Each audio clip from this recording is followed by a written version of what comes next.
Selamat sore rekan-rekan organisasi masyarakat sipil, terutama teman-teman FPRB di mana saja kawan-kawan berada. Sore ini kita akan memulai sebuah seri diskusi sharing pembelajaran untuk organisasi masyarakat sipil, terutama untuk topik-topik yang berkaitan dengan pengurangan risiko bencana. Nah, di seri pertama ini kita akan ngobrol dengan dua rekan kita sebagai wakil dari organisasi penyandang disabilitas di Kota Kupang untuk bercerita tentang bagaimana aktivitas-aktivitas berkaitan dengan pengurangan risiko bencana bisa berjalan dan berjalan baik di Kota Kupang. Karena menurut saya Kota Kupang sebagai kota yang merupakan pusat informasi di mana juga banyak OPDIS yang ada dan cukup aktif, ditambah juga dengan kawan-kawan organisasi masyarakat sipil yang juga cukup aktif. Saya kira akan baik kalau kita mengambil pembelajaran dari situasi itu dan berharap dari situ kita bisa melihat apa yang mungkin kita lakukan atau kita sebar ke kabupaten yang lain. Jadi sore ini selain ada dua teman kita, ada Kakak Yafas dari Garamin, ada Kakak Desi, ada juga beberapa rekan-rekan organisasi masyarakat sipil yang hadir di studio juga. Jadi nanti sebentar Beta juga akan mencoba berinteraksi dengan beberapa kakak-kakak yang sudah hadir di studio kecil kita ini, di kafe ini untuk ngobrol bersama. Jadi Beta mulai dengan memberikan kesempatan buat kakak berdua memperkenalkan diri dan juga datang dari organisasi mana. Silakan, siapa yang mau duluan? Ya. Mbak Desi atau Kak Yafas? Mbak Desi, silakan. Baik, selamat siang Om dan selamat siang teman-teman semua yang hadir pada sore hari ini. Perkenalkan, saya Desi. Saya ini juga dari APDIS. APDIS itu Aliansi Penyandang Disabilitas. APDIS itu bukan sebuah organisasi tersendiri. Fungsi dari APDIS itu hanya mengkoordinir organisasi-organisasi disabilitas yang ada di Kota Kupang, bahkan di luar Kota Kupang. Nah, di dalam APDIS nih yang ada di Kota Kupang itu sekitar 7 organisasi yang kami ada di situ dengan berbagai ragam disabilitas. Saya yang koordinir di situ dan saya juga berada di Persani. Persani itu Perkumpulan Tunadaksa Kristiani. Dia itu sudah terbentuk dari 2010. Jadi Persani itu dari 2010, kita sekarang sudah 14 tahun. Dan posisi saya di sana, saya sebagai divisi peningkatan kapasitas.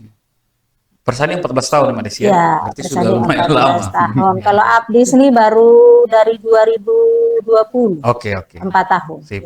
2020. Ya, silakan Kak Yafas untuk Garamin. Ya, kalau saya dari Garamin, saya Yafas Lai. Sebetulnya Garamin ini juga masih baru. 2020 kami terbentuk dengan visi bahwa NTT inklusif, dan kemudian kami juga memikirkan bagaimana dengan kondisi teman-teman disabilitas di daerah-daerah. Nah, dari mimpi itu kemudian Garamin kami bentuk, dan dalam 4 tahun ini memang kami fokus pada isu disabilitas dan inklusivitas. Nah, itu mungkin sedikit perkenalan singkat dari saya. Jadi kenapa kami memilih Garamin dan APDIS juga Persani, karena dua organisasi ini menurut Beta salah dua dari beberapa organisasi yang cukup aktif dalam kegiatan-kegiatan atau aksi-aksi berkaitan dengan pengurangan risiko bencana di Kota Kupang dan juga di provinsi, begitu kakak berdua. Jadi Beta mau mulai cerita pertama dari, bisa kakak dong bercerita tentang selama ini dua organisasi ini terlibat di topik pengurangan risiko bencana untuk aktivitas apa sih? Kalau misalnya kita belum tahu, silakan siapa yang mau duluan.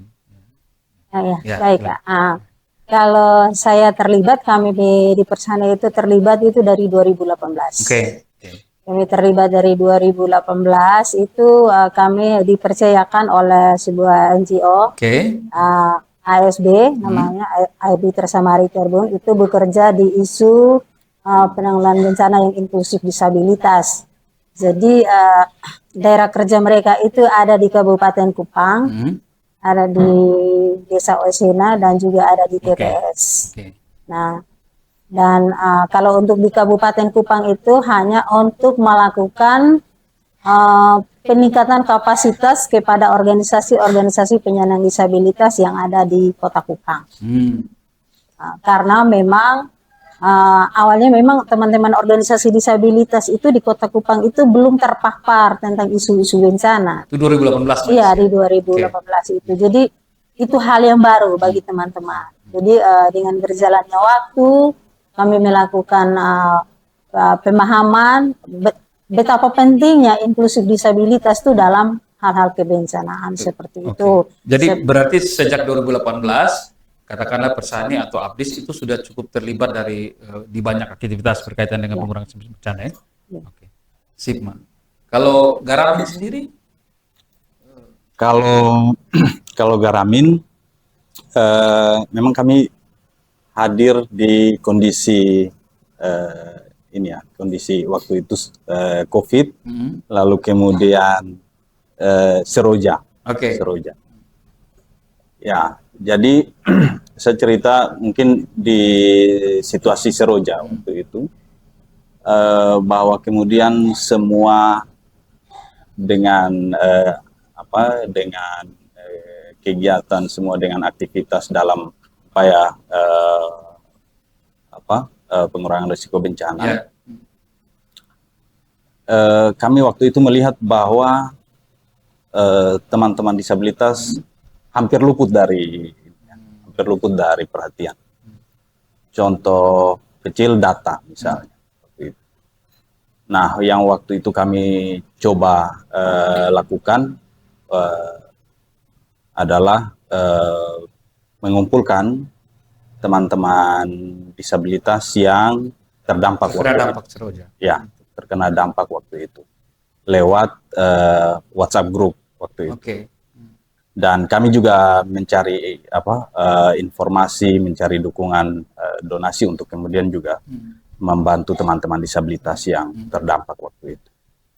Di kegiatan-kegiatan lain pernah juga dengan Pikul kami buat riset terkait dengan dampak perubahan iklim bagi teman-teman disabilitas, dan kemudian waktu itu juga ada hasil satu policy brief waktu itu. Kemudian di kegiatan-kegiatan lain juga sering terlibat dalam kegiatan-kegiatan tingkatan kapasitas berkaitan dengan pengurangan risiko bencana bagi teman-teman disabilitas. Ya, karena setiap kali sebagai FRB kalau kegiatan dari organisasi masyarakat sipil atau pemerintah yang berkaitan dengan pengurangan risiko bencana di Kupang, biasanya Garamin atau Persani atau Abdis itu pasti salah satu beberapa komunitas yang paling sering diajak. Karena memang saya kira karena dalam 5 tahun terakhir kawan-kawan memang cukup terlibat, cukup aktif ya di banyak kegiatan, baik di organisasi masyarakat sipil maupun di pemerintah. Nah, kita mau tanya sedikit, apakah situasi seperti ini kalau dari pengalaman Kakak Yapas dan Mbak Desi cukup sama situasinya antara kita di Kupang dengan di kabupaten yang lain? Setahu Kakak berdua, bagaimana? Kalau menurut saya berbeda. Di Kota Kupang itu, kalau di Kota Kupang teman-teman penyandang disabilitas, kalau soal isu bencana mereka sudah lumayan terpapar begitu. Kalau di Kabupaten Kupang ini adalah hal yang baru bagi mereka. Kalau di kabupaten lain ya, misalnya yang sempat kalau ya pas tahu situasinya. Iya, tantangan kita di NTT memang ada organisasi-organisasi disabilitas, tapi untuk misalnya aktif dan kemudian juga punya bangun kerjasama dengan pihak-pihak pemerintah dan juga NGO lain dalam hal upaya pengurangan risiko bencana, terlihat bahwa kami yang di Kota Kupang ini yang lebih banyak aktif, sehingga kemudian kalau dilihat dengan kondisi teman-teman di daerah kabupaten kota, kabupaten-kabupaten lain, bahkan ada yang di kabupaten yang juga belum punya organisasi disabilitas. Apalagi kemudian teman-teman yang ada di level desa misalnya. Oke. Bicara tentang perubahan iklim, bicara tentang pengurangan risiko bencana, itu masih menjadi sesuatu yang baru bagi teman-teman di sana. Gitu. Kalau kami yang di kota, karena sering terlibat Betul. dalam Dekat dengan diskusi-diskusi, informasi, ya, terus mudah menjangkau informasi-informasi yang ada, ya, itu cukup membantu kami yang di kota. Tetapi kemudian yang teman-teman yang di desa ini yang sulit sekali untuk mendapatkan informasi. Ya. Menurut Beta juga mungkin karena kebanyakan organisasi masyarakat sipil itu berada di Kupang. Jadi kegiatan, aktivitas itu cenderung lebih banyak dan lebih sering di sini. Gitu. Nanti kita akan ngobrol lagi soal kalau misalnya kita mau sebarkan katakanlah situasi yang kita lihat bagus di Kupang ini ke kabupaten, kira-kira bagaimana yang perlu kita lakukan sebagai sebuah proses pembelajaran buat kawan-kawan organisasi masyarakat sipil di kabupaten. Ya, kalau menurut saya mungkin kita mengaktifkan organisasi disabilitas tuh yang ada di Kabupaten Kupang. Contohnya di Kabupaten Kupang. Kalau Kabupaten Kupang ini kalau yang ada organisasi itu cuma Pertuni, tapi Pertuni itu tidak pernah ada. Nah, mungkin ya kalau yang ada di Kabupaten Kupang itu adalah forum-forum yang dibentuk oleh teman-teman NGO, pendampingan NGO itu yang kita maksimalkan mereka itu. Nah, memang kalau di Kabupaten Kupang memang cuma hanya ada Pertuni. Ya, ada Pertuni. Memang APDIS juga ada di Kabupaten Kupang. Memang APDIS ada di Kabupaten Kupang. Tapi teman-teman itu memang ada yang sudah di forum-forum, tapi masih kalau saya melihat ada beberapa forum yang di Kabupaten Kupang yang sudah ada itu butuh peningkatan kapasitas. Contohnya di Kupang Tengah itu ada 2 forum disabilitas. Di Kupang Tengah itu satu forumnya tetap aktif karena itu ada posyandu disabilitasnya di situ. Kalau peningkatan pengetahuan tentang bagaimana mereka harus berorganisasi itu sangat minim sekali. Oke, Kakak berdua. Jadi tadi Ketong sudah ngobrol soal konteks Ketong di Kupang yang menurut Ketong berkaitan dengan bagaimana kawan-kawan OBDIS sebagai keterwakilan dari kawan-kawan penyandang disabilitas itu bisa aktif di aktivitas atau program atau kegiatan berkaitan dengan pengurangan risiko bencana. Di mana menurut Kakak berdua situasinya jauh lebih kondusif kalau di Kupang dibanding di situasi di kabupaten. Nah kebetulan juga yang hadir ini sore selain kita ada beberapa wakil dari kawan-kawan organisasi masyarakat sipil yang juga sebagai bagian dari FPRB yang hadir di diskusi kita sore ini. Jadi mungkin kita ingin bertanya pendapat teman-teman yang lain berkaitan dengan apa yang kakak-kakak lihat terkait dengan inklusi disabilitas di topik pengurangan risiko bencana. Kalau kita lihat situasi di Kota Kupang dan provinsi, apa yang kakak rasa sudah keren, sudah baik lah. Silahkan kalau misalnya ada yang mau ngobrol. Silahkan Kak. Silahkan perkenalkan diri dari mana dan menurut kakak bagaimana. Silahkan. Ya, terima kasih. Selamat sore. Saya Ika dari Plan Indonesia. Memang kebetulan saat ini Plan Indonesia itu sedang berkolaborasi dengan salah satu organisasi OPD, Persani, untuk isu World Climate Resilience dan GETSI. Jadi sejauh ini yang saya lihat ketika kita memberikan kesempatan atau memberikan ruang kepada teman-teman OPD, mereka itu bisa. Gitu. Karena memang dari sisi kami memberikan program itu didevelop bareng-bareng. Dibuat secara bersama-sama. Apa saja yang menjadi main projectnya gitu, itu juga berdasarkan ide atau hasil dari penilaian-penilaian yang dilakukan plan di Kota Kupang sendiri. Gitu. Jadi sejauh ini bagaimana mereka lebih banyak sih memang informasi yang mereka berikan kepada teman-teman penyandang disabilitas itu berkaitan dengan bagaimana melibatkan teman-teman penyandang disabilitas, bagaimana teman-teman penyandang disabilitas itu mendapat kesempatan yang sama dengan yang lain.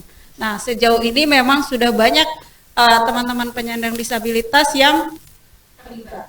Ada salah satu contoh Ibu Sri di Nevonai. Dia awalnya memang hanya terlibat di beberapa kegiatannya plan untuk isu sampah.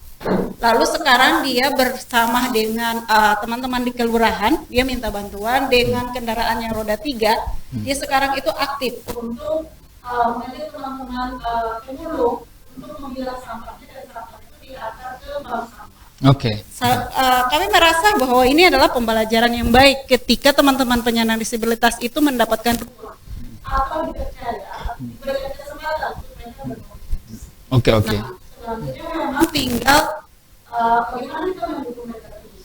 Apakah kegiatan-kegiatan kita itu sudah pro kepada mereka? Apakah ruang-ruang ini hanya terbatas di program saja?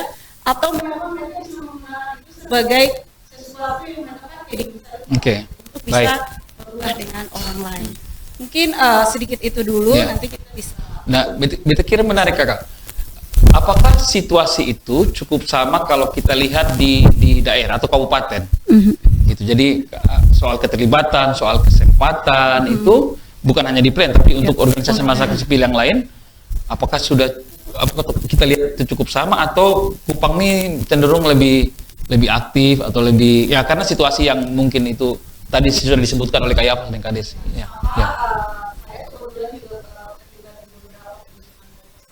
Jadi 1 bulan yang lalu itu kami pernah mau melihat gitu. Ada berapa organisasi OPD itu di lembaga Soke, Keo dan Manggarai gitu.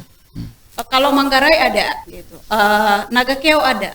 Tapi di Timor itu tidak tercatat apakah ada atau tidak gitu. Jadi bisa dibilang bahwa di sana bukan tidak ada penyandang disabilitas. Ada penyandang disabilitas, tapi memang mereka belum ada yang merangkul. Gitu. Dan mereka sebenarnya punya persoalan yang mereka tidak tahu di mana mereka harus sampaikan itu. Jadi saya rasa kita bisa pakai gitu pendekatan-pendekatan yang selama ini kita organisasi yang ada di Kupang atau di provinsi itu kita bisa gunakan untuk bisa berbagi lagi di kabupaten yang lain. Jadi beta catat 2 hal. Yang pertama adalah soal kesempatan, bahwa kalau kesempatan itu dibuka, kawan-kawan cukup bisa terlibat dengan aktif. Yang kedua adalah wadah atau organisasi yang mewakili kawan-kawan penyandang disabilitas yang dengan adanya itu bisa menjamin pelibatan yang lebih aktif di isu inklusi disabilitas. Begitu kira-kira ya.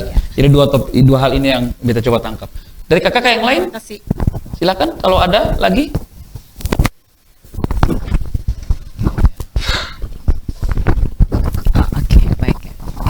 Oke, terima kasih. Saya Ita dari Calvan. Kalau kami dari Calvan sendiri memang sampai saat ini belum ada program yang khusus untuk disabilitas. Karena kalau bicara soal isu-isu kebencanaan, memang kami selama ini biasanya dengan OPD terkait dan juga masuk lewat institusi sekolah. Tapi ketika misalnya sampai ke tataran institusi sekolah, walaupun kami tidak fokus utamanya ke disabilitas, tapi itu juga menjadi poin yang menjadi perhatian kami. Contohnya beberapa sekolah yang kami bersama dengan pemerintah, dalam hal ini Dinas Pendidikan, ketika intervensi terkait dengan kebencanaan, kami sudah juga melihat dari misalnya bangunan itu sendiri. Apakah ini dia inklusi bagi penyandang disabilitas atau tidak? Kalau tidak, biasanya kami akan mendukung sampai dengan harus ada gitu. Dan juga misalnya memastikan juga bahwa anak-anak semua terpapar di situ, entah dia disabilitas atau tidak, itu semua terpapar. Karena seperti tadi disampaikan bahwa sebenarnya pastinya ada anak disabilitas di satu komunitas, tapi seringkali itu memang tidak menjadi perhatian khusus. Sehingga kita memang juga mendukung bahwa semua itu mendapatkan informasi terkait kebencanaan. Poin yang berikutnya juga memang kalau bicara tadi, kalau kita lihat karena Calvan sendiri kalau di NTT itu kami ada di 10 kabupaten 1 kota. Memang Kota Kupang cukup lebih maju dan saya pikir tadi apa yang dibagikan itu bisa menjadi cerita sukses yang mungkin bisa dibagikan ke kabupaten-kabupaten lain sehingga kita semua yang ada bisa berkolaborasi bagaimana praktek baik yang sudah terjadi di Kota Kupang ini juga bisa ada di kabupaten-kabupaten yang lain. Mungkin itu saja dulu dari saya. Jadi kayak kita tambahkan satu adalah soal wawasan, soal perspektif. Jadi tadi soal kesempatan, yang kedua soal keberadaan organisasi yang menaungi atau mewakili, yang kali ini tambahkan soal bagaimana perspektif itu juga harus disebar sehingga variabel-variabel ini bisa saling mendukung. Begitu kira-kira Kakak ya? Ya, oke, sip. Ada lagi Kak? Mungkin saya Silakan Kak Dismas. Perkenalkan diri Buko. baik, terima kasih. Selamat sore untuk kita semua. Ya, selamat sore untuk teman-teman narasumber yang sangat luar biasa untuk sore hari ini. Kalau tadi bicara terkait dengan isu-isu disabilitas dan pengurangan risiko bencana, itu memang yang sangat populer. Itu mungkin ada di Kota Kupang ya. dibandingkan dengan kabupaten-kabupaten lain. Mungkin sebagai masukan saja dari kami terkait, kan di provinsi itu sudah unit layanan disabilitas. Di provinsi sudah unit layanan. Bagaimana BPBD provinsi atau unit layanan disabilitas provinsi itu memberi gemak kepada 22 kabupaten yang lain. Memberi gemak kepada 22 kabupaten lain. Mungkin kalau 22 kabupaten terlalu banyak, mungkin untuk beberapa kabupaten saja dulu. Karena sekarang terkait dengan isu-isu disabilitas itu merupakan isu-isu yang sangat sensitif dalam perspektif pengurangan risiko bencana. Dan apapun alasannya, menurut saya ini harus dibicarakan. Yang ingin saya tanyakan kepada pemateri, mungkin bagaimana kiat-kiat teman-teman, kebetulan pemateri juga adalah teman-teman yang ada di ULD provinsi. Teman-teman yang ada di ULD provinsi, bagaimana kontribusi teman-teman terkait dengan BPBD yang ada di kabupaten kota? Apakah ini hanya menjadi kerja-kerja teman-teman di provinsi saja, atau teman-teman di provinsi berkontribusi untuk bagaimana mengangkat isu-isu disabilitas untuk teman-teman di kabupaten kota yang ada?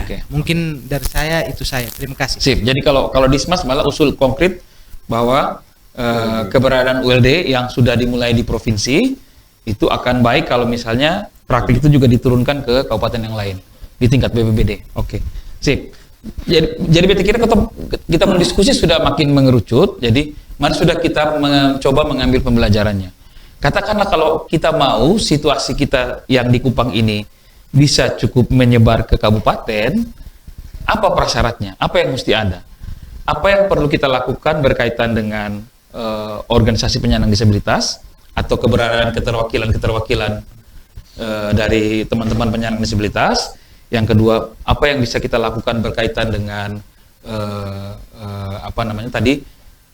kesempatan? Yang ketiga, berkaitan dengan menyebar wawasan terkait inklusi disabilitas, dan terakhir konkretnya apa yang bisa dilakukan sebagai ULD, karena kebetulan Kak Desi juga keterwakilan ULD di BPBD provinsi. Siapa yang mau duluan? Om Yafas, Kak Desi, atau teman-teman? Silakan. Ya. Sebentar Kak, biar kasih mic bisa terekam. Ya, kalau dari saya sih mungkin tanpa saya terlewat atau seperti apa gitu. Apakah kita di NTT ini pernah ada studi tidak? Pernah ada penelitian tidak terkait penyandang disabilitas, baik yang ada di Kota Kupang maupun di kabupaten gitu. Jadi kalau kita mau menggagas ini ke kabupaten-kabupaten lain, kalau kita punya hasil studi itu akan lebih bagus bersamaan dengan kebijakan.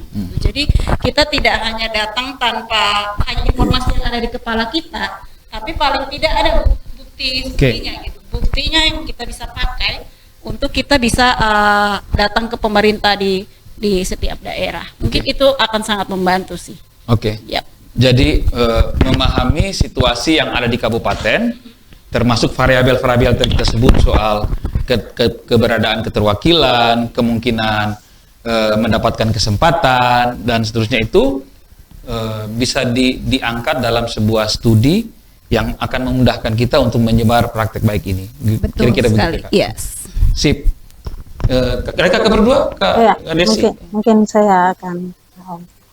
Kalau terkait tadi saya bilang menghidupkan organisasi atau forum-forum yang ada itu di Kabupaten Kupang, karena menurut saya kalau teman-teman ada sebagai individu, mereka tidak tahu. Justru mereka tidak percaya diri, tidak percaya diri. Kita saja yang ada di Kota Kupang, kalau kita pergi ke desa untuk bertemu kita saja mereka sudah malu. Karena apa? Itu mereka juga tidak tahu apakah mereka punya hak yang sama atau tidak. Karena mereka berpikir bahwa mereka itu bukan orang-orang penting, mereka tidak pernah memiliki hak yang sama dengan kita. Dan itu juga berarti ada hubungan dengan wawasan juga, perspektif juga yang bisa disebar. Jadi dengan adanya menghidupkan organisasi-organisasi atau forum, kita lakukan peningkatan kapasitas tentang siapa diri mereka sebenarnya, apa saja hak-hak mereka. Kita memberikan motivasi dulu kepada mereka. Kadang-kadang orang bilang ada organisasi disabilitas, tetapi kita undang mereka diam karena tidak ada yang support mereka, memberikan pemahaman kepada mereka. Itu terkait bagaimana kita harus. Lalu yang berikut itu, kalau terkait kebencanaan, kita mendorong di setiap kabupaten itu harus ada unit layanan disabilitas. Karena memang saya juga adalah ketua unit layanan disabilitas di BPBD provinsi. Maka kami mungkin dalam waktu dekat ini kami akan roadshow ke kabupaten. Tadi katanya dari BPBD itu di daratan Timur Barat. Jadi kami akan melakukan roadshow itu. Selain kami memperkenalkan disabilitas ULD itu, kami juga akan dalam program kami yang kami sudah buat di provinsi, kami juga akan ingin melakukan edukasi kepada masyarakat, orang tua, bahkan kepada pemerintah terkait isu ini supaya bisa connect begitu. Karena memang orang pemahaman tuh kalau penyandang disabilitas masuk dalam isu bencana, teman-teman penyandang disabilitas kan tunggu dibantu, kan itu yang dipikirkan itu. Nah, tetapi kita mau mengatakan kepada masyarakat, pemerintah bahwa penyandang disabilitas itu bukan objek, tetapi menjadi subjek pembangunan, menjadi pembangunan yang inklusif. Berarti beta catat, katakanlah kalau ketemu menarik beberapa persyarat. Persyarat pertama adalah mau tidak mau, kalau kita mau menyebar situasi ini ke kabupaten, yang pertama adalah memastikan agar organisasi penyandang disabilitas, entah itu forum atau kelompok, untuk bisa bisa muncul ya. Tapi di sisi yang sama, baik dari diskusi kita juga menghasilkan bahwa untuk bisa sampai pada tahapan itu, elemen perspektif atau wawasan berkaitan dengan inklusi disabilitas itu mesti ada di mana kita mau bekerja. Karena kalau itu ada, maka ide kita untuk mendorong agar kelompok-kelompok ini bisa hadir itu cenderung lebih kondusif, bisa terdukung. Jadi itu dua persyarat yang tadi sudah kumpul. Ya, mungkin ada mau tambahan lagi berkaitan dengan elemen yang lainnya. Ya, kalau di NTT sendiri 2022 ketong juga dengan Bapelitbangda Provinsi itu punya hasil profil disabilitas di NTT. Jadi sekarang ada dari Bapelitbangda. Iya.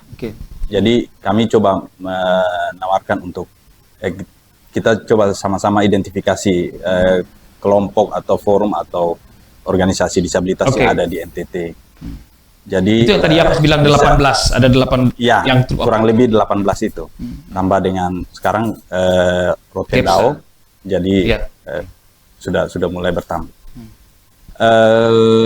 Bisa kita akses di BPBD, buku profil disabilitas. Sebetulnya tujuannya adalah gerakan-gerakan gerakan-gerakan kemanusiaan yang kemudian juga menyasar pada disabilitas di kabupaten kota. Kita bisa link dengan organisasi-organisasi disabilitas yang teridentifikasi ini, gitu. Jadi di NTT kurang lebih ada 18-19 organisasi disabilitas. Jadi sebenarnya kalau bicara soal database, kawan-kawan Garamin sudah pernah membuat semacam profil organisasinya ya. Itu ada buku elektroniknya. Biar nanti kita coba pasang di lenting nanti. Taruh di lenting. Atau bahkan kalau perlu kita agak cukup rutin kita update-nya tuh. Sip ya. Nanti baru kita kontak dengan Yapas untuk isi. Sip. Jadi tampaknya itu sudah ada. Tadi satu adalah mendorong untuk hadirnya kelompok atau organisasi yang mewakili kawan-kawan penyandang disabilitas. Yang kedua, sudah pasti mau tidak mau wawasan, perspektif terkait inklusi disabilitas juga itu harus disebar karena itu juga akan menjamin agar kelompok-kelompok ini bisa hadir, merasa terwakili atau merasa cukup percaya diri untuk memastikan inklusi disabilitas bisa terjadi.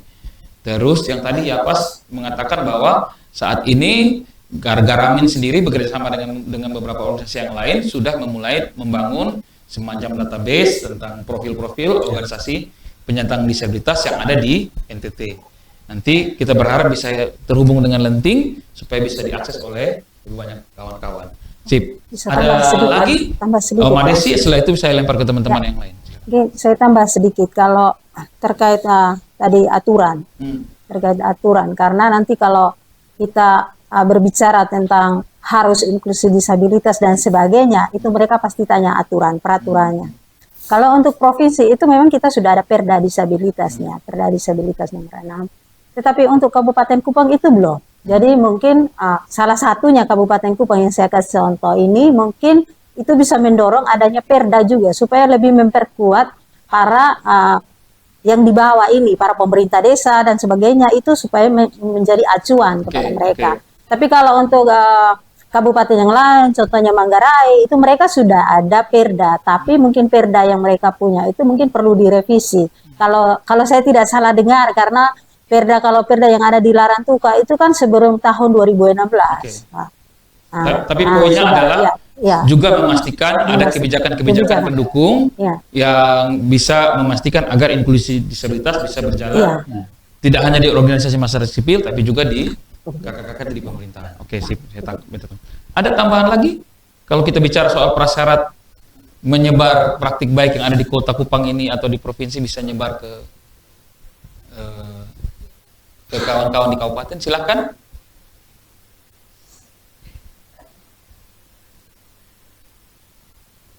Silakan Om Vester.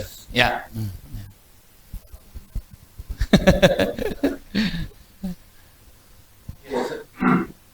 Yang pertama kita dari strategi kita ya. Mungkin saran saya. Bisa lewat ULD misalnya atau lewat anggota dari Abdis misalnya atau apa namanya dari teman-teman dari Garamin atau Persani lain-lain. Menurut beta kan di tingkat provinsi kan kita sudah punya payung organisasi. Saran saya kita bentuk saja semacam kontak point, kontak person di kabupaten-kabupaten. Jadi jangan bicara struktur dulu, cari orang dulu yang militan, yang bisa jadi relawan. Itu jadi penghubung utama kita nanti mau bentuk organisasinya, lain-lain, gitu. Nah itu bisa kita kembangkan dari 18 tadi. Oke, setuju. Yang kedua kita bisa kembangkan dari forum-forum PRB yang ada di kabupaten. Betul. Ya. Kabupaten itu catatan sama juga sekitar yang belum ada ya, misalnya di dataran Sumba Timur sudah ada, tinggal 3 yang lain. Nah 3 yang lain itu kita bisa dekati, misalnya lewat pendekatan kontak saja dulu, rekrut saja, sebenarnya ada masalah menurut saya. Lalu di Alor belum ada, di Rote sudah, di Kota Kupang minus TTU, ya TTU belum. Di Flores itu minus ngada, satu lagi saya lupa tempatnya, tapi yang lain itu sudah ada. Nah itu strategi kedua. Turun strategi 3, kalau tidak ada forum begitu, kalau tidak ada 18 tadi, kita bisa minta tolong teman-teman LSM yang ada di sana. Misalnya 10 kabupaten yang didampingi Calpan, bisa bantu untuk rekrut 1. Oke. Banyak kabupaten juga. Juga demikian. Nah, menurut saya kita bisa detail begitu. Supaya apa? Supaya ada penghubung. Nanti baru kita kapasitas di penghubungin dia tugas apa-apa. Paling tidak tadi dia misi utama itu pastikan data. Kenapa? Karena kita harus jujur, data kita belum terlalu memadai juga. Data kita belum memadai. Yang kedua, dia pastikan untuk cari tadi siapa kawan-kawan yang bisa membantu di sana. Nah, saya percaya kalau kita jalan dengan begitu, itu bisa mulus untuk kita dapatkan struktur yang terpasang. Meskipun ada yang basisnya masih orang, tapi ada yang sudah basisnya organisasi. Itu saran saya. Saran ketiga, jika kesusahan kita maksimalkan teman-teman BPBD. Karena BPBD ada di 22 kabupaten kota, maka demikian itu jadi PR-nya teman-teman BPBD untuk memfasilitasi kita untuk rekrut satu saja, 1-2 orang yang bisa bantu. Seperti focal point. Seperti focal point, focal point daripada Geramin kah, atau focal pointnya Persani kah, atau focal point Abdis kah, terserah. Menurut beta itu sangat harus dibuka ke sana. Itu saran saya. Saran saya yang berikut adalah kita coba lihat lembaga-lembaga keagamaan. Menurut saya yang cukup produktif juga, yang sense terhadap di sini. Menurut saya kita tidak cukup bermain di level kabupaten. Saya kasih contoh. Kemarin saya ke Desa Tanah Putih di Kabupaten Kupang, saya menemukan organisasi disabilitas, tapi tidak beredukasi, tidak sekolah. Itu kan susah itu. Tapi itu jadi PR untuk kita. Organisasi sudah ada. Nah, siapa yang bisa menghubungkan ini? Siapa yang bisa bantu mereka untuk bicara hak, untuk bicara macam-macam di sana, supaya mereka bisa dapat dukungan dana desa misalnya. Saya khawatir dana desa hanya untuk nanti kasih dong uang untuk latihan bajual. Padahal kan urusan hak disabilitas ini bukan urusan ekonomi saja gitu. Ada banyak hal yang bisa kita taruh di sana. Nah, yang sudah ada ini yang mungkin kita perlu tolak mereka berdasarkan data yang tadi dipunyai oleh kawan-kawan kita. Yang tadi profil yang sudah dipunyai oleh yang kita punya lah. Gitu. Saya kira itu yang bisa menurut saya penting untuk ini kita kembangkan, karena saya temukan di Tanah Putih itu kayak gitulah ada. Oke. Ya, kayak gitu. Sip. Berarti kalau Pesta sendiri berkaitan dengan mengaktifkan kelompok atau organisasi penyandang disabilitas, itu kita bisa mulai dengan memperbesar hub yang sudah dibangun oleh kawan-kawan Garamin yang tadi katakan 18, tapi kita bisa memperluasnya lagi. Kalau misalnya obdisnya tidak ada, maka yang kita dekati adalah individu-individu atau orang-orang yang tertarik atau punya kepedulian untuk memperbesar hubnya kita di isu. Saya kira itu ide yang baik. Baik masuk lewat FPRB karena jadi tidak ada, atau organisasi masyarakat sipil yang lain, atau bisa lewat KKBPD. Itu bisa ide yang kita coba berikutnya untuk memperbesar hub kita ya. Jadi tampaknya memang akan terkait dengan bagaimana membangun ekosistem saling dukung, terutama dimulai dari bagaimana mengaktifkan atau menghadirkan keterwakilan penyandang disabilitas di aktivitas organisasi masyarakat sipil berkaitan dengan pengurangan risiko bencana. Gitu. Ada lagi kah kalau kita bicara soal prasyarat atau yang perlu kita sebar atau buat agar situasi yang sama seperti di Kupang dan di Provinsi NTT ini bisa lumayan cukup menyebar lah ke kabupaten dan di tempat yang lain. Ya. Silakan ya. Inklusi ini kemudian juga terdengar baru. Dan sebetulnya bagaimana kemudian supaya perencanaan pembangunan kita tidak membatasi kelompok-kelompok yang lain termasuk teman-teman disabilitas, maka memang inklusif ini memang mesti jadi gaya hidup sebenarnya. Mesti jadi gaya hidup setiap ini. Sehingga kemudian kalau ketong bicara soal perencanaan pembangunan dan sebagainya, maka yang sudah tertanam di ketong adalah ini untuk semua begitu. Tidak lagi ya kalau dulu gender, nah sekarang ada juga kelompok-kelompok lain termasuk disabilitas. Gitu. Itu juga itu lebih ke wawasan dan perspektif ya. Jadi kerja kita juga tidak hanya memastikan ada organisasi penyandang disabilitas, tapi memastikan agar wawasan perspektif itu tetap kita sebar agar kalau istilahnya Yapas dia jadi lifestyle, jadi gaya hidupnya kita baik di organisasi masyarakat sipil maupun di elemen yang lain. Iya, Oke. mungkin Sip, Mbak tambah Desi. Ya, sedikit, ya. mungkin aksesnya juga disiapkan. Kalau kita mau berpartisipasi, kalau aksesnya tidak tersedia itu masih menghambat. Itu salah satu juga supaya kita bisa inklusif.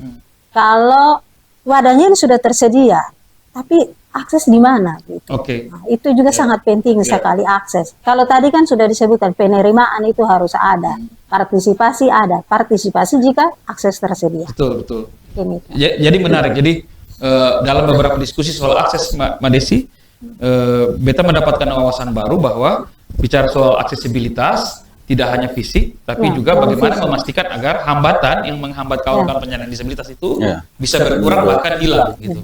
Jadi tidak hanya fisik, tapi kalau misalnya fisiknya belum jalan, maka ekosistem atau pendukungnya, Ya. pendukung sosialnya bisa mendukung kawan-kawan disabilitas untuk bisa mendapatkan atau pemenuhan hak yang sama, gitu. Oke, sip. Jadi satu wawasan tetap harus jalan, terutama untuk memastikan pemenuhan hak dan aksesibilitas, Ya.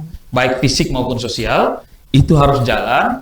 Kalau ini sudah mulai jalan, maka kita akan cukup yakin bahwa kawan-kawan penyandang disabilitas atau organisasi-organisasi penyandang disabilitas atau kelompok-kelompok yang mewakili bisa cukup mungkin untuk didorong untuk hadir di kabupaten dengan beberapa pendekatan lewat organisasi penyandang disabilitas yang ada atau pendekatan-pendekatan arah hubung yang tadi kita usulkan ada ya. Jadi itu dua berkaitan dan perspektif tentu pasti akan tetap jalan gitu.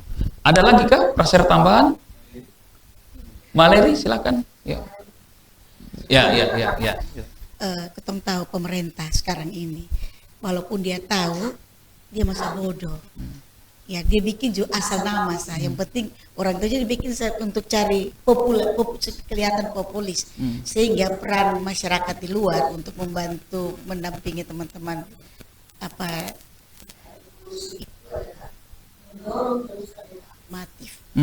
Oke. Afirmatif kalau kayak gender dulu Betul. afirmatif itu tetap dilakukan. Kemarin misalnya teman-teman di Rote dan kota sendiri didorong afirmatif, salah satu adalah musrenbang inklusif. Kalau tidak masa bodoh. Jadi bagaimana tingkat RW itu dimasukkan kebutuhan teman-teman inklusif. Itu penting. Yang kedua selain musrenbang adalah kita berharap teman-teman mendampingi teman-teman inklusif itu untuk mendekati tokoh-tokoh kunci. Oke. Kita tahu bahwa saya bilang tadi cara perspektif ini kadang-kadang bisa disamakan, tetapi tergantung waktu. Kita lihat dulu siapa dulu, sehingga memang perlu saya kasih contoh. Ada teman disabilitas satu di Rote, teman yang matanya tidak bisa melihat toh. Ya. Nah, tapi dia itu sudah punya keterampilan pijit. Tapi selama COVID dan dia tidak bisa memanfaatkan itu, sampai minta maaf dia mau beli softtek saja itu kesulitan, minta ampun. Ya, kami datang ke pemerintah kota kabupaten meminta untuk pemerintah mendekati semua hotel agar orang-orang teman-teman inklusif ini dilibatkan di dalam pekerjaan-pekerjaan itu. Dan sampai sekarang misalnya Hotel Riki ini kalau ada yang mau datang telepon anak ini untuk mereka bisa terlibat, bisa dapat pekerjaan ataupun mereka juga tidak butuh kita orang-orang yang dianggap tidak disabilitas ini untuk kasih hidup mereka tiap saat. Mereka juga pingin untuk mandiri. Jadi akhirnya sampai sekarang itu mereka bisa memanfaatkan kapasitas, keterampilan untuk itu salah satu di soal buka akses. Jadi akses itu bukan sekedar bikin jalan dan lain, buka otak, pikiran, dampingi. Nah, sekarang menghilang penghambat. Kita pemerintah mencari popularitas. Oh, kelihatan saya ini peduli, tapi lu balik belakang pedulinya hilang. Jadi komunikasi terus menerus. Kebetulan di Rote itu ada Jimmy Haning ya, jadi kita bisa tekan bermain terus dia ya. Jadi itu pun dia sampai ada satu teman dibuka ruang dapat sekolah S2 ke Australia. Ya, itu ada disabilitas itu. Jadi Iya. Jadi dua hal yang saya ingin tekankan, afirmasi itu penting, pendampingan serius itu penting, dengan melibatkan dengan membangun kontak-kontak orang yang punya ya strategis, baik itu mengambil kebijakan apa namanya, ataupun mereka yang punya pengaruh, itu dibangun bersama teman-teman. Itu penting untuk mereka tetap berhubungan, kemudian buka forum-forum di tingkat mereka untuk mereka terlibat dalam kebijakan pengambilan keputusan yang memenuhi kebutuhan dasar mereka. Kelibatan politik. Oke, makasih Mbak Leri. Mbak Leri punya poin di elemen afirmasi untuk 3 topik. Yang pertama adalah aksesibilitas, yang kedua perlindungan dalam pemenuhan hak, yang ketiga afirmasi untuk memastikan agar kawan-kawan juga terlibat dalam pengambilan keputusan secara politis. Begitu, Mbak, tambahan itu. Sip. Ada lagi kah yang mau tambahkan? Ya, mungkin saya tambahkan. Ya, silakan, kita mendorong untuk kabupaten-kabupaten yang belum familiar tentang disabilitas itu menyamakan persepsi bersama. Contohnya kemarin saya ke Kabupaten Kupang itu, ketika saya datang mereka bilang begini, ini ada orang-orang inklusi datang. Saya ini berpikir dan saya bertanya-tanya dalam hati, saya orang-orang inklusi, tapi pemahaman saya tentang inklusi itu bukan saya. Sebenarnya inklusi itu adalah mengajak semua orang supaya sama, begitu, sama toh. Tetapi kalau kita menyebutkan kita teman-teman penyandang disabilitas, kita ini orang-orang inklusi. Jadi mungkin bagi saya itu ada penyamakan persepsi itu harus. Oke, ya, harus tadi itu. berkaitan dengan wawasan Ya, persepsi. wawasan. Sip. Ngobrolnya lagi asik, tapi karena keterbatasan waktu, mau tidak mau kita akan simpulkan segera diskusinya kita. Tapi beta melihat ada kakak-kakak dari UDN, kakak dari PR juga yang datang. Kita sudah sampai pada bicara tentang prasyarat.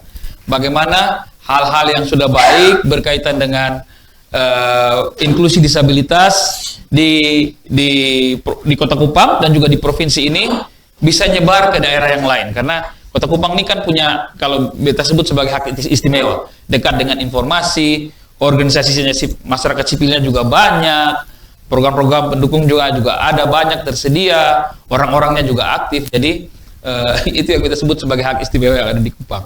Nah, bagaimana agar ini nyebar? Sudah ada beberapa ide dan menurut beta ini sangat mungkin untuk dijalankan atau diperankan oleh organisasi masyarakat sipil. Terutama melihat situasi yang tadi Mbak Leri bilang, beberapa situasi yang secara normatif dia mungkin belum bisa efektif berjalan begitu. Jadi yang pertama adalah memastikan wawasan dan perspektif berkaitan dengan inklusi disabilitas ini untuk terus nyebar, karena dengan menyebarkan itu maka kita bisa menghasilkan prasyarat-prasyarat yang lain. Misalnya prasyarat kedua adalah memastikan agar kawan-kawan penyandang disabilitas ini organisasi atau forum atau kelompok yang menjadi keterwakilan penyandang disabilitas bisa bertumbuh di daerah. Karena saat ini katakanlah kebanyakan berada di Kupang dan masih ada tantangan untuk menumbuhkan itu di tingkat kabupaten. Dan menurut saya itu juga peran kunci kita organisasi masyarakat sipil untuk menghadirkan kemungkinan-kemungkinan itu. Itu di prasyarat kedua.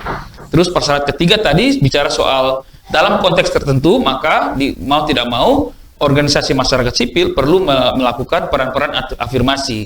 Yang pertama memastikan afirmasi untuk pemenuhan hak dan perlindungannya. Yang ketiga untuk memastikan pelibatan dalam pengambilan keputusan, terutama secara politik dan pemerintahan.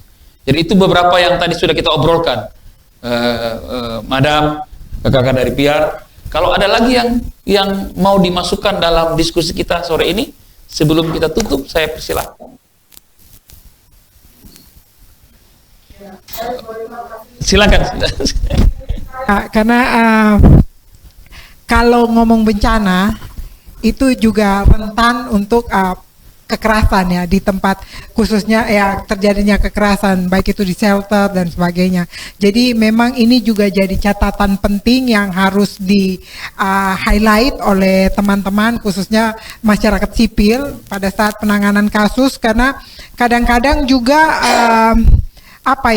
shelter yang inklusif itu juga perlu diperhatikan ya. Jadi ini selain shelter yang inklusif itu juga terkait, dan kami juga bicara tentang anak-anak ya. Jadi itu juga anak-anak juga rentan terhadap kekerasan karena orang tua stres dan sebagainya. Jadi gampang sekali ada kekerasan terhadap anak, dan mungkin juga terkait dengan lansia ya, karena kami juga bicara tentang lansia, ngomong tentang inklusif itu juga lansia termasuk di dalamnya. Jadi akses mereka juga terhadap bantuan itu juga mungkin perlu disesuaikan, karena bantuan terhadap lansia itu berbeda dengan bantuan terhadap orang-orang yang non lansia, kayak gitu sih. Itu dari kami, karena bicara inklusif kan luas ya. Terima kasih kakak. Terima kasih langkah-langkah ya perlindungannya. Jadi bagaimana memastikan agar hak kawan-kawan penyandang disabilitas dan kelompok rentan yang lain dalam konteks pengurangan risiko bencana, misalnya pada saat tanggap darurat dan lain-lain, dipastikan agar itu juga bisa terakomodir dalam aktivitas kita sebagai organisasi masyarakat sipil. Jadi kalau misalnya kita bisa menyimpulkan, maka sudah ada 3 elemen yang menurut Beta adalah persyarat utama. Yang pertama adalah wawasan dan perspektif yang perlu terus untuk dijalankan. Yang kedua, memastikan aksesibilitas inklusi untuk memastikan inklusi disabilitasnya berjalan. Yang ketiga adalah elemen perlindungannya. Jadi 3 aspek ini yang kita obrolkan sejak tadi, termasuk di dalamnya soal afirmasi dalam pengambilan keputusan politik, afirmasi terhadap perlindungan kondisi tanggap darurat dan seterusnya. Sip. Ada lagi tambahan sebelum saya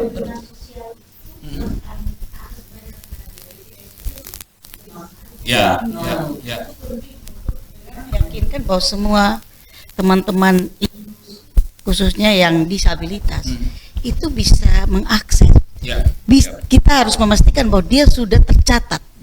Apalagi sekarang dengan kebijakan baru BPJS kan tidak pakai kelas-kelas, kita yakin dia juga mendapat akses seperti itu. Perlindungan sosial. Perlindungan sosial. Ya. Nah ini memang masih jadi PR yang besar karena masih persoalan data dan lain-lain. Itu masih sesuatu yang harus kita kerjakan cukup serius di elemen ini. Sip. Saya kira tadi. Ya silakan. Saya pernah baca di media ini soal kelompok lain yang sedang berjuang. Itu dari teman-teman albino. Mereka lagi perjuangan untuk bisa masuk sebagai kategori disabilitas. Karena vision minta surat keterangan dokter untuk bekerja itu. Betul. Nah itu karena mana komunikasi dengan Kadesi atau Omnya selama ini ada komunikasi kok? Kalau di Kupang katakanlah atau di Kalau di Kupang saya sendiri belum tahu itu. Memang waktu kami mengikuti webinar baru-baru bahwa kami juga sendiri baru tahu kalau mereka itu. Tapi memang selama ini kami tahu kalau mereka itu mengalami low vision begitu. Tapi untuk mengkategorikan itu kami belum. Kalau ya sempat terhubung dengan kawan-kawan komunitas. Kalau terhubung belum. Dan ketong di Kupang juga belum ada. Artinya belum ada teman-teman yang. Tapi memang kalau dilihat dari teman-teman yang albino, memang kalau cahaya terlalu besar misalnya pada siang hari, mereka sulit untuk melihat. Nah itu yang mungkin diidentifikasi sebagai keterbatasan fungsi melihat. Memiliki keterbatasan fungsi melihat. Di sisi lain, kemudian kulit putih, rambut putih itu juga masih menjadi bagian yang berbeda dari ciri khas kita dan mengalami diskriminasi gitu. Itu yang jadi kalau berdasarkan pendekatan Washington grupnya kan yang dilihat adalah kesulitannya. Jadi kalau albino tampaknya akan mengalami kesulitan itu, melihat, mendengar lain-lain. Jadi bisa dikategorikan dalam kondisi difabilitas. Sip. Itu pertanyaan menarik, Profesor. Jadi kalaupun belum ada organisasi, tampaknya perlu membangun hubungan dengan narahubung teman-teman dari kelompok yang ini. Dan mungkin saja ada kelompok yang lain yang menurut saya selama ini juga termarginalkan dan perlu juga diajak masuk dalam gerakan-gerakan inklusi seperti ini. Oke, masih adakah yang lain yang ingin menambahkan? Saya kira ini diskusi menarik. Bahkan untuk beberapa topik berikutnya kita bisa obrolkan tema-tema lain yang lebih dalam dari sekarang, misalnya pendataan, misalnya keterlibatan politik, misalnya memastikan perlindungan dalam situasi-situasi pengurangan risiko bencana dan seterusnya. Jadi itu bisa, semoga ini kan seri pertama, jadi berharap nanti seri kedua kita bisa ngobrol lebih panjang lagi. Itu dulu dari saya, kawan-kawan sekalian. Terima kasih untuk Kakak Yafas, Kak Desi yang sudah hadir, juga teman-teman organisasi masyarakat sipil yang sudah hadir sore ini. Terima kasih dan sampai jumpa di seri berikutnya.